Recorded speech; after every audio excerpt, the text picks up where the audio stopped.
కళాకారులకు పుట్టినిల్లు.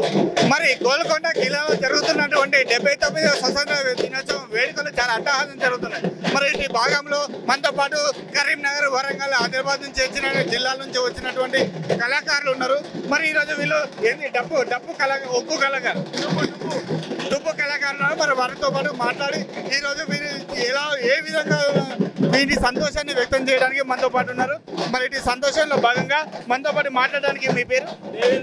దేవేందర్ గారు ఉన్నారు. మరి దేవేందర్ గారితో మాట్లాడి మనం మరిన్ని విషయాలు తెలుసుకున్నాం.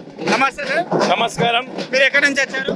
మేము కరీంనగర్, ఆదిలాబాద్, వరంగల్ జిల్లా నుంచి వచ్చాము. ఏంటి మీ సంస్కృతి ఏంది? మీ ప్రత్యేకత ఏంది? మా సంస్కృతి పేరు దుబ్బుల కొలుపు కళాకారులం. ఎన్ని సంవత్సరాల నుంచి దుబ్బులు కొలుస్తా ఉన్నారు? మేము గత తాత ముత్తాతల నుండి ఇదే వృత్తిని నమ్ముకొని బతుకుతున్నాం. మీ దుబ్బుల కొలుపులో మీ జీవన వృత్తిగా ఉన్నది. తెలంగాణ రాష్ట్రం అంటేనే కళలకు, కళాకారులకు పుట్టినిల్లు.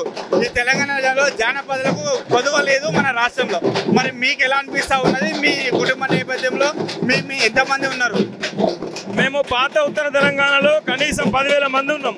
పాత కరీంనగర్ జిల్లా, వరంగల్ జిల్లా, ఆదిలాబాద్ జిల్లాలో కనీసం 10,000 మంది ఇదే వృత్తిని నమ్ముకొని బతుకుతున్నాం.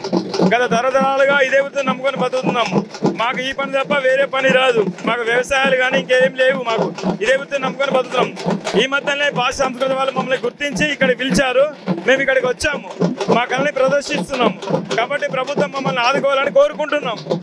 మరి ఇదండి దుబ్బుల కొలుపు మాధవి దేవేంద్ర చెప్పినటువంటి మాటలు. ఇక్కడికి ఈ 79వ స్వతంత్ర దినోత్సవం వేడుకలకు గోల్కొండ కిలకు రావడం ఎంతో సంతోషంగా ఉందని తెలియజేస్తుంది. కెమెరామ్యాన్ ఇలియాస్తో Shravan Kumar, NSTV, Hyderabad. Thank you.